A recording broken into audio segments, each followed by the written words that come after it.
Hello बच्चों, कैसे हैं आप सब? बढ़िया, मज़े में। चलिए, तो आपका मेरे इजी केमिस्ट्री चैनल पर स्वागत है। अब हम लोग क्या पढ़ रहे हैं? केमिकल काइनेटिक्स क्लास 12, है ना। कक्षा 12वीं की हम पढ़ रहे हैं, रासायनिक बलगतिकी। और आज हम इसका तीसरा लेक्चर पढ़ रहे हैं। तीसरा लेक्चर मतलब रेट लॉ या दर नियम, इसी को हम वेग नियम भी कहते हैं, या रेट एक्सप्रेशन या दर व्यंजक। देखिए, पिछली बार हमने पिछले लेक्चर में क्या पढ़े थे कि अभिक्रिया की दर को प्रभावित करने वाले कारक, ठीक है, जिसमें एक कारक हमने पढ़े थे रिएक्टेंट का कंसंट्रेशन, यानी कि अभिकारकों की सांद्रता।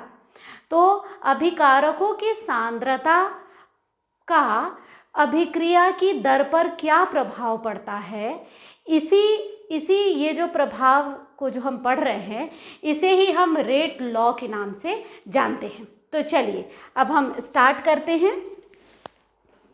देखिए, हम स्टार्ट करते हैं कि हम देखते हैं कि अगर किसी रिएक्टेंट में हम देखें कि समय के साथ, है ना, मान लीजिए रिएक्टेंट है यानी क्रियाकारक है, रिएक्टेंट कोई हमने क्या लिया था R, और जब वो प्रोडक्ट P में बदलता है, ठीक है ना, प्रोडक्ट P में बदलता है, ये हम पहले देख चुके हैं।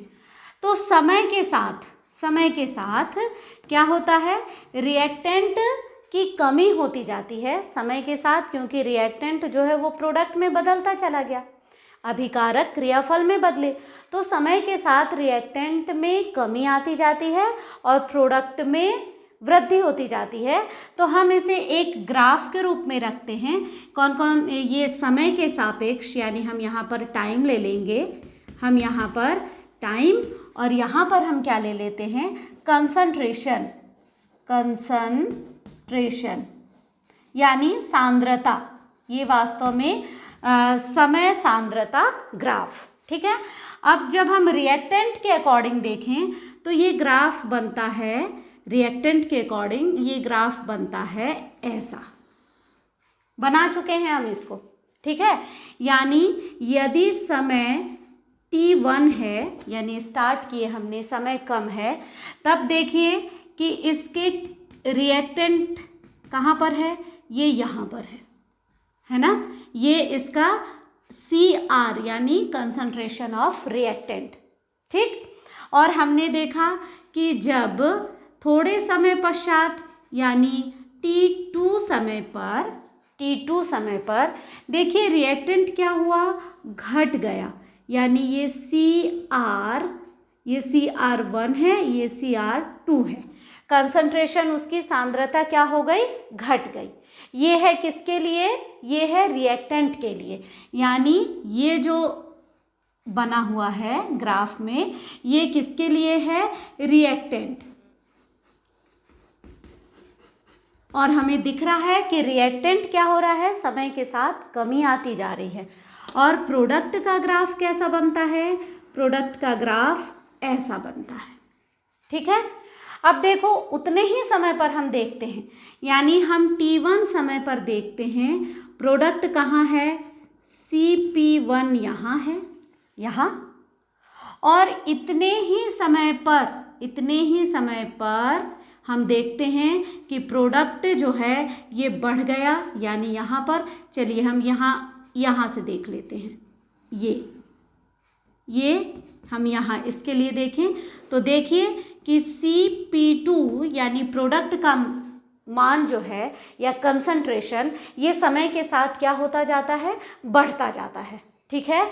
तो इसी आधार पर, यानी किसके आधार पर, समय के सापेक्ष अभिकारकों या क्रियाफल की सांद्रता के बीच संबंध बनाने के लिए, संबंध स्थापित करने के लिए वैज्ञानिक, जो गुलबर्ग वैज्ञानिक थे, गुलबर्ग और वागे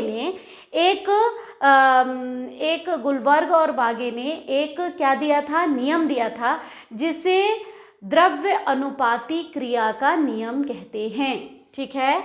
जिसे हम क्या कहते हैं, द्रव्य अनुपाती क्रिया का नियम, है ना, लॉ ऑफ मास एक्शन। ठीक है, इस द्रव्य अनुपाती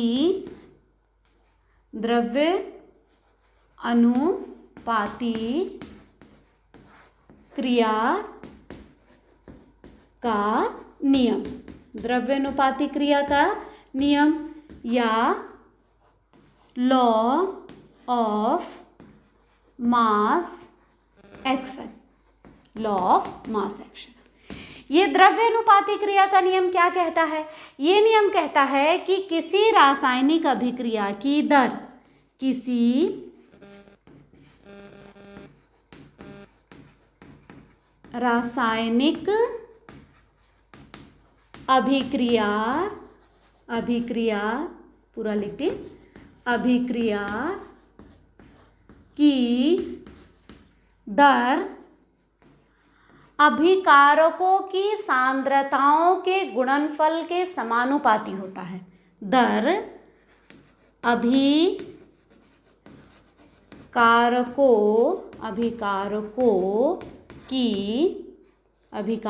की सांद्रताओं के गुणनफल के समानुपाती होता है, समानुपाती होता है। समानुपाती होता है, नहीं समझते हैं ना? यानी रासायनिक अभिक्रिया की दर सीधे सीधे किस पर, सांद्रता पर निर्भर कर रही है। जितना ज़्यादा सांद्रता होगी उतनी ही अधिक रासायनिक अभिक्रिया की दर होगी। यानी किसी रासायनिक अभिक्रिया की दर अभिकारकों की सांद्रताओं के गुणनफल के समानुपाती होता है, जबकि इन पर गुणांकों की घात लगी हो। जबकि इन पर गुणांक, अभी समझेंगे हम, कोफिशिएंट है ना, गुणांकों की घात लगी हो, घात लगी हो। ये द्रव्यानुपाती क्रिया का नियम है, इसको नोट कर लीजिए। ठीक है, अब हम देखते हैं कि माना कोई अभिक्रिया है ना, माना कि कोई रिएक्शन है। ठीक, माना कोई अभिक्रिया है ना, कोई रिएक्शन या अभिक्रिया है, माना कोई अभिक्रिया है, क्या है, A प्लस B, ये किस में बदल गया, ये बनाया प्रोडक्ट, A प्लस B ये प्रोडक्ट में चेंज हुआ। अब माना A का A भाग और B का B भाग रासायनिक अभिक्रिया में भाग लिया है, तब अभिक्रिया की दर, यहाँ लिख दूं क्या, तब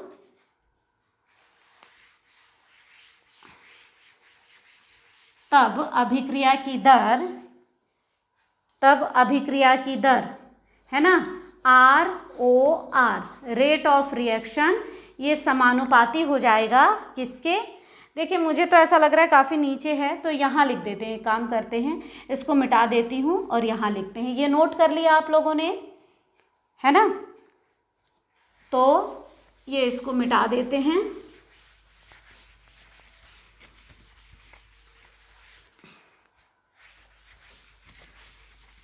हाँ, माना कोई रासायनिक अभिक्रिया है A प्लस B और ये किस में बदल गया, ये बदला है प्रोडक्ट।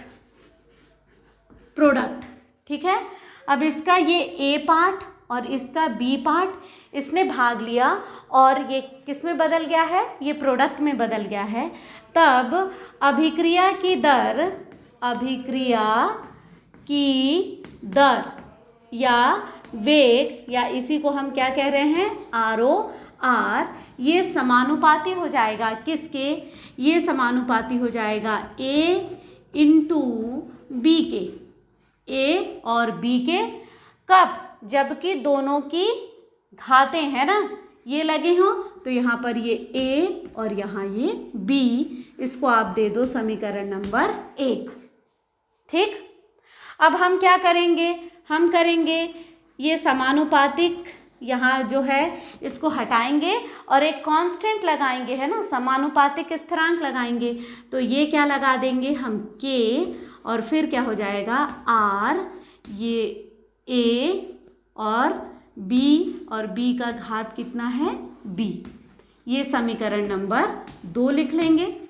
ठीक है, हम जानते हैं कि अभिक्रिया की दर, अभी आपने अभिक्रिया की दर में पढ़े थे कि d रिएक्टेंट अपॉन dt, अगर रिएक्टेंट हो तो माइनस लगा देते हैं और प्रोडक्ट हो तो प्लस में रहता है। ये हमने फर्स्ट लेक्चर में पढ़े थे।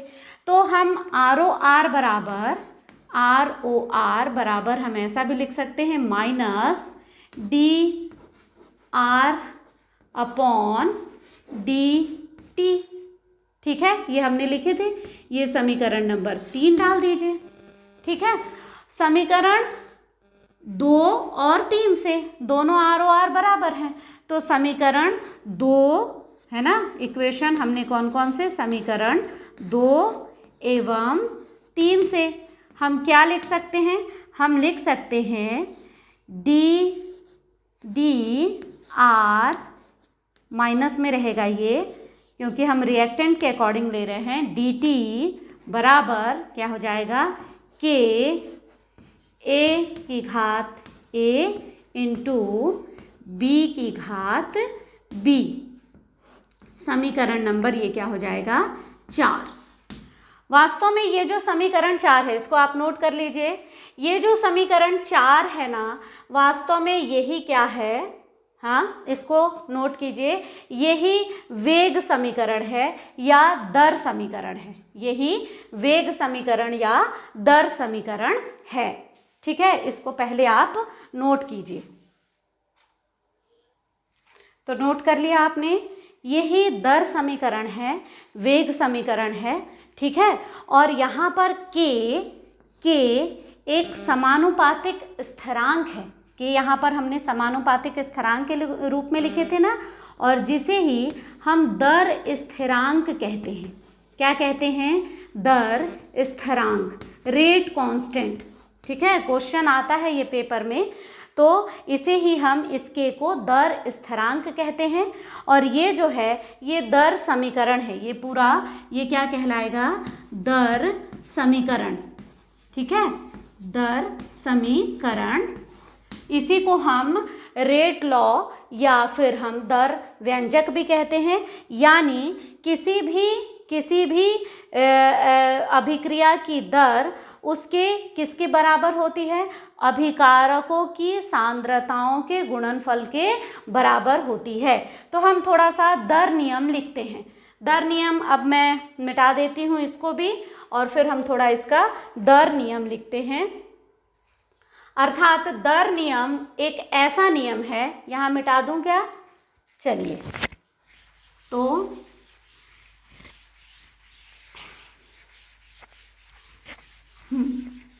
अब हम दर नियम को लिखते हैं। दर नियम एक ऐसा व्यंजक, एक दर नियम हम लिख रहे हैं, दर नियम अब हम लिख रहे हैं, एक ऐसा व्यंजक होता है जिसमें किसी अभिक्रिया की दर, है ना, व्यंजक होता है जिसमें अभिक्रिया की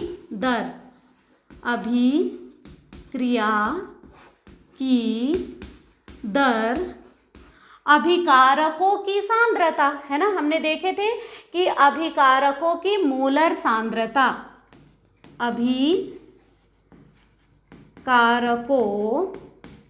की मोलर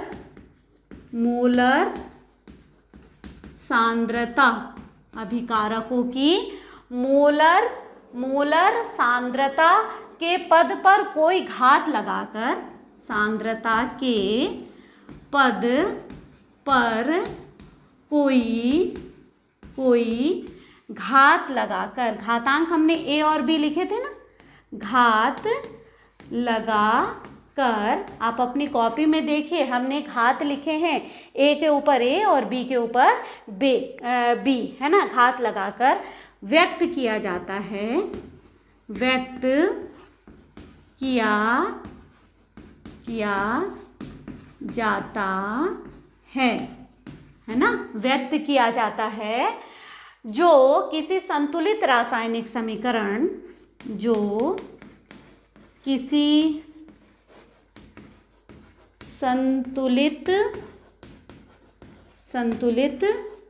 रासायनिक, पूरा लिख लेते हैं, रासायनिक,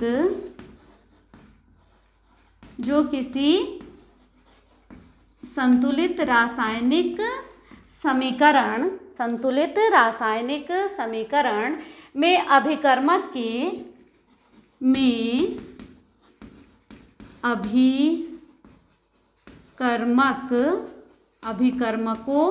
के स्टायोमेट्री, आपको पहले लेक्चर में बताए थे कि स्टायोमेट्रिक गुणांक क्या होते हैं। अभिकर्मकों की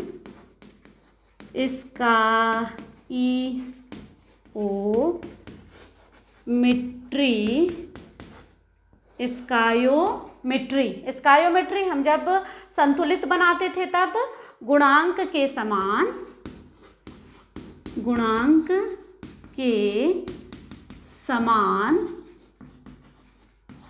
या भिन्न होते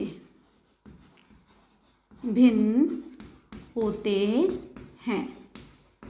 ठीक है, अभी हमने यहाँ इक्वेशन नंबर आपकी कॉपी में लिखा हुआ है इक्वेशन 4, है ना, तो उसे ही हम क्या कह रहे हैं, दर नियम या दर व्यंजक। अब दर व्यंजक एक ऐसा व्यंजक होता है जिसमें अभिक्रिया की दर किस पर निर्भर करती है, अभिकारकों की मोलर सांद्रता के पद पर कोई घात लगाकर, है ना, कोई घातांक या घात लगाकर, घात होता है 10 टू द पावर, लगाकर व्यक्त किया जाता है, जो किसी संतुलित रासायनिक समीकरण में अभिकर्मकों की स्टायोमेट्रिक गुणांक के समान या भिन्न होते हैं। ठीक है, तो इतना आपने लिख लिया, है ना। अब देखिए फिर से हम लिखते हैं चौथा इक्वेशन, यानी d r upon d t is equal to, अपन ने क्या लिखे थे, के और ए की घात ए इंटू बी की घात बी, यही लिखे थे ना, यही है वेग समीकरण। यदि इन दोनों की मोलर सांद्रता, यानी ए और बी की मोलर सांद्रता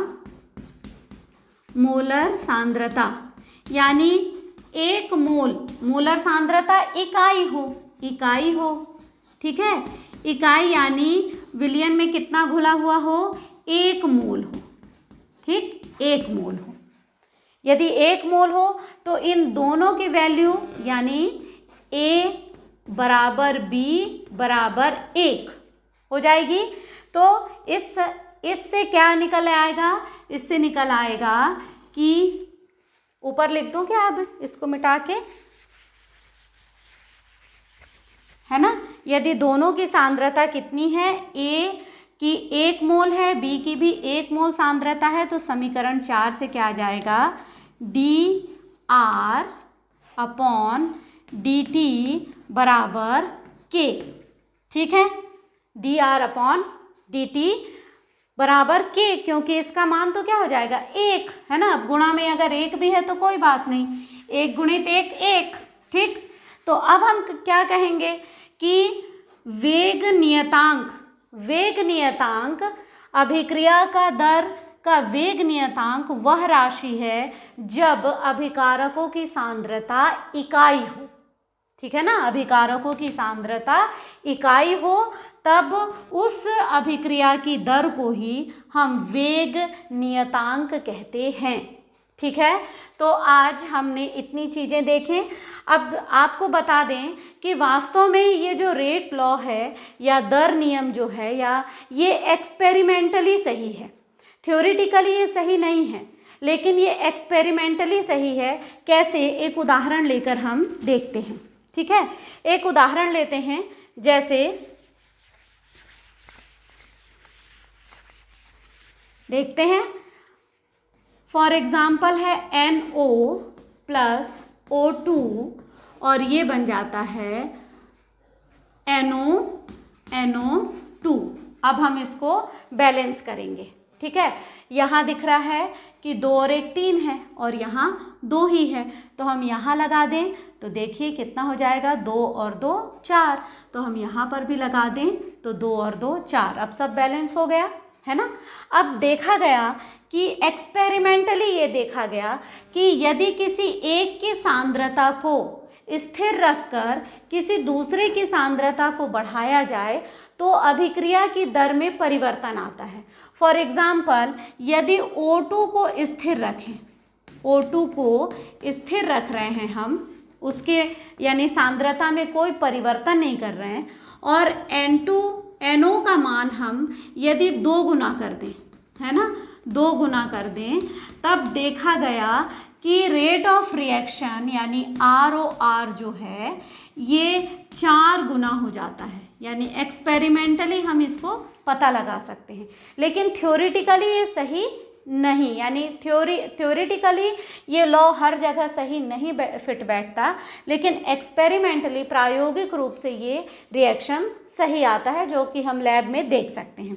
अब मान लो हम NO को स्थिर रख दें, NO को स्थिर रख दें और ऑक्सीजन O2 को हम जब 2 गुना करते हैं तब ROR जो है ये 2 गुना हो जाता है, 2 गुना, 4 गुना ना बढ़कर कितना हो गया, 2 गुना। तो इस इक्वेशन के लिए हम ROR रेट ऑफ रिएक्शन हम कैसे लिख सकते हैं, K, और यहाँ पर हम लिखेंगे NO, और इसको हमने कितना, ये 2, और यहाँ पर O2, यहाँ कुछ नहीं, केवल 1 रहेगा घात। ठीक है, तो इस तरह से हम इसे लिख सकते हैं।